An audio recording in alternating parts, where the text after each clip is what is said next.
नमस्कार, भारत होम्योपैथी के YouTube channel पर आपका स्वागत है। आज की वीडियो में हम बात करेंगे रेमेटॉइड अर्थराइटिस के पेशेंट की डाइट के बारे में, यानी कि रेमेटॉइड अर्थराइटिस के पेशेंट्स को खान पान में किन चीज़ों का ध्यान रखना चाहिए।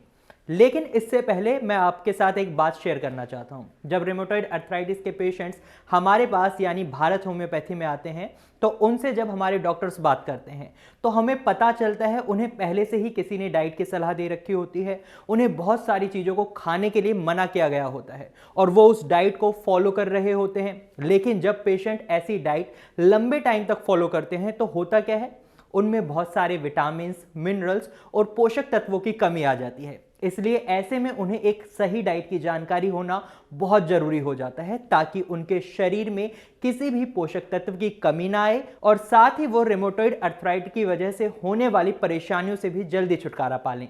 तो आज की वीडियो में मैं आपको रेमेटॉइड अर्थराइटिस की समस्या में पेशेंट्स क्या खा सकते हैं और क्या नहीं खा सकते, ये सभी जानकारी देने वाला हूं। साथ ही मैं आपको ये कारण भी बताऊंगा कि किन वजहों से रेमेटॉइड अर्थराइटिस के पेशेंट्स ये चीजें खा सकते हैं। लेकिन सबसे पहले जरूरी ये है कि हमें पता हो कि हमें किन चीजों को अवॉइड करना है।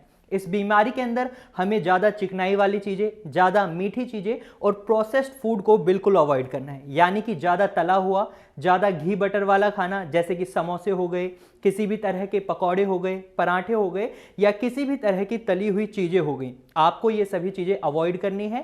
साथ ही ज़्यादा मीठा जिसमें चीनी या आर्टिफिशियल स्वीटनर्स हो, आपको ये सारी चीज़ें अवॉइड करनी है। साथ ही पैक्ड फूड, प्रोसेस्ड फूड जैसे नमकीन, चिप्स, बिस्किट और जूस, यानी कि जो भी चीजें मार्केट में पैक्ड चीजें मिलती हैं, आपको उन सभी को अवॉइड करना है, क्योंकि इन तीनों ग्रुप ऑफ फूड्स के अंदर ऐसे कंपाउंड्स हैं जो इन्फ्लेमेशन को बढ़ाते हैं, यानी कि सूजन को बढ़ाते हैं और ये साइंटिफिकली प्रूवन है।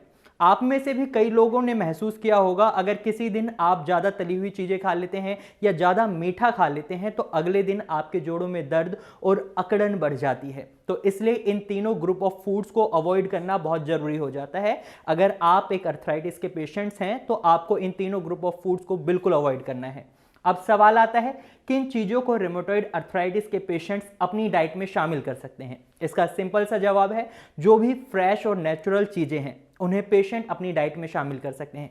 जैसे कि फ्रेश फ्रूट्स हैं, फ्रेश वेजिटेबल्स हैं, इन्हें पेशेंट्स अपनी डाइट में ज़्यादा लें, ज़्यादा सलाद खाएं और ड्राई फ्रूट्स यानी कि अखरोट, बादाम, पिस्ता, काजू इत्यादि को अपनी डाइट में ज़रूर शामिल करें।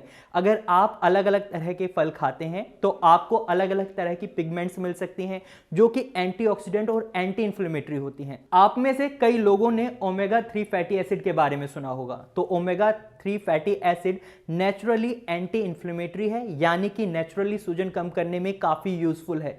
वहीं रेमेटॉइड अर्थराइटिस के पेशेंट्स में दर्द के साथ सूजन की समस्या देखने को मिलती है, तो ऐसे में ज़रूरी हो जाता है वो ऐसी चीज़ें खाएं जो उनकी सूजन को कम करने में उनकी मदद करें। इसके लिए पेशेंट्स फ्लैक्स सीड्स मतलब अलसी के बीज, chia seeds, soya beans, dry fruits और ऑलिव ऑयल इत्यादि को अपनी डाइट में शामिल कर सकते हैं।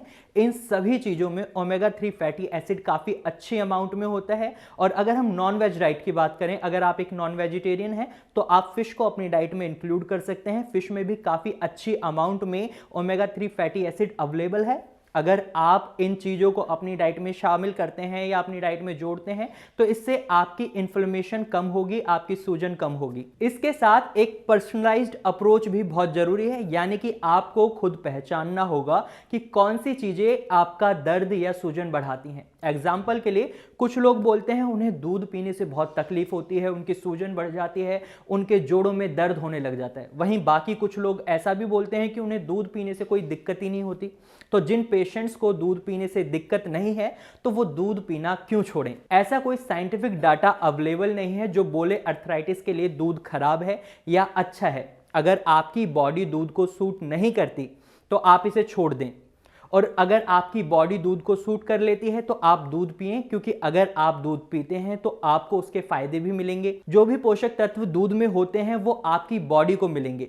वैसे मैंने सिर्फ दूध का एक एग्जाम्पल लिया है, आप इसकी जगह कोई भी चीज़ ट्राई कर सकते हैं। आप दही को भी अपनी डाइट में शामिल कर देख सकते हैं। हालांकि कई अर्थराइटिस के पेशेंट्स में दही खाने से उन्हें परेशानी होती है, लेकिन आप ट्राई कर सकते हैं। एक पर्सनल अप्रोच होना भी पेशेंट के अंदर बहुत ज़रूरी है। कई बार क्या होता है, पेशेंट कई चीज़ों को अवॉइड कर देते हैं इस डर में कि अगर वो इन चीज़ों को खाते हैं या अपनी डाइट में शामिल करते हैं तो इसका एडवर्स इफेक्ट उन पर पड़ेगा। लेकिन कई बार पेशेंट की बॉडी उस चीज़ को एक्सेप्ट कर लेती है, तो ऐसे में आप किसी भी चीज़ को अपनी डाइट से अवॉइड करने से पहले इस चीज़ को जरूर ध्यान रखें कि हाँ, हो सकता है आपकी बॉडी में कुछ एंटीबॉडीज़ हैं जो अच्छे से काम कर रही हैं और आप उन चीज़ों को खा पा रहे हैं। देखिए, रेमेटॉइड अर्थराइटिस एक ऑटो इम्यून बीमारी है। इसका इलाज लेना बहुत जरूरी है, वरना ये आपके जोड़ों को और ज़्यादा नुकसान पहुंचा सकती है।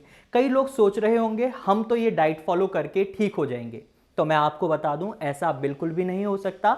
डाइट को फॉलो करना किसी भी तरीके से मेडिकल ट्रीटमेंट का रिप्लेसमेंट नहीं है, लेकिन डाइट के अंदर जो बदलाव मैंने आपको बताए ये करने से आप इस बीमारी को सही इलाज के साथ मेंटेन या मैनेज कर सकते हैं। साथ ही ये डाइट पैटर्न्स बहुत ही हेल्दी हैं, यानी अगर आप इन्हें फॉलो करेंगे तो आपका वेट भी कम होगा, हार्ट डिजीज का रिस्क भी कम होगा, आप एनर्जेटिक फील करेंगे, आपके अंदर पोषक तत्वों और न्यूट्रिएंट्स की कमी नहीं होगी। वहीं इस बीमारी का सही इलाज लेना भी बहुत जरूरी हो जाता है। तो रेमेटॉइड अर्थराइटिस के सही इलाज के लिए आप भारत होम्योपैथी के डॉक्टर से सीधा बात कर सकते हैं।